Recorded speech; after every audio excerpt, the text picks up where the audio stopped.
Then I found this website by luck. It's called rejectiontherapy.com.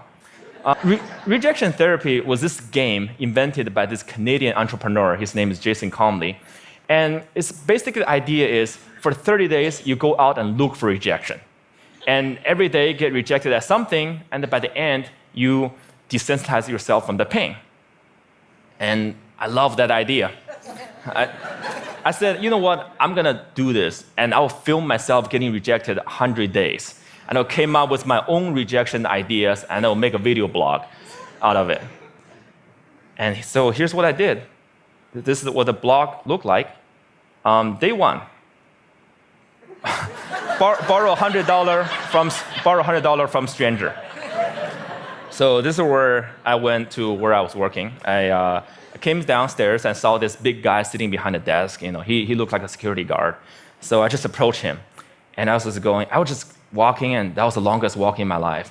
I just hair at the back of my neck standing up. I was sweating, and my heart was pounding.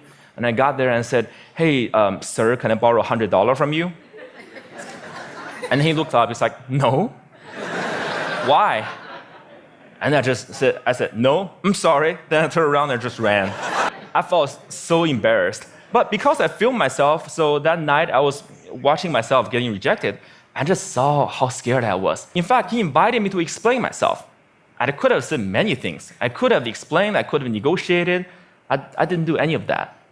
All I did was run. I felt, wow, this is like a microcosm of my life. Every time I feel the slightest rejection, I would just run as fast as I could. And you know what? The next day, no matter what happens, I'm not gonna run. I'll stay engaged. Day two, request a burger refill. This is where I went to a burger joint, I finished lunch, and I went to the cashier and said, "Hey, can I get a burger refill?" And he was all confused. I was like, "What's a burger refill?" I said, "Well, just like a drink refill, but what's a burger?" And he said, "Sorry, we don't do burger refill, man." So this is where rejection happened. I could have run, but I stayed. The life and death feeling I was feeling the first time was no longer there, just because I stayed engaged, because I didn't run. I said, "Wow, great, I'm already learning things." Great. And then day three, getting Olympic donuts. This is where my life was turned upside down. I went to a Krispy Kreme. It's a donut shop mainly in the southeastern part of the United States. I'm sure they have some here too. And I went in and said, "Can you make me donuts that look like Olympic symbols?" 15 minutes later, she came out with a box that looked like Olympic rings. And I was so touched. And I just couldn't believe it. And that video got over 5 million views on YouTube. The world couldn't believe that either. You know, because of that, I was on in newspapers and talk shows and everything, and I became famous. And a lot of people started writing emails to me and saying, what you're doing is awesome. So I turned the rest of my 100 days of rejection into this playground, into this research project. I wanted to see what I can learn.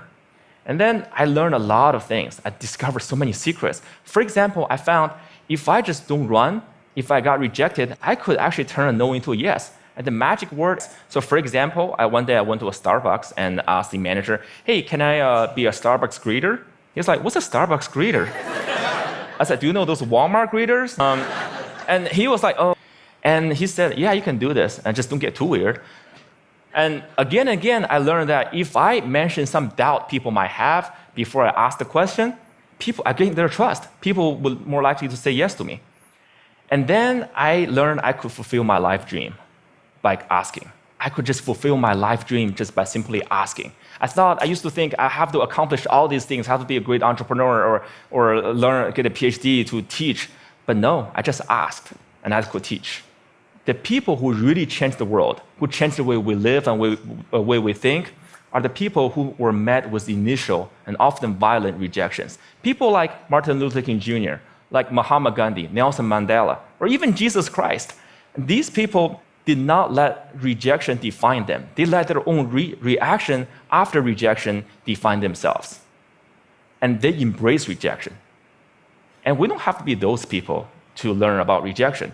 And in my case, rejection was my curse, was my boogeyman. It has bothered me my whole life because I was running away from it. Then I started embracing it, I turned that into the biggest gift in my life. I started teaching people how to turn rejections into opportunities. I use my blog, I use my talk, I use the book I just published.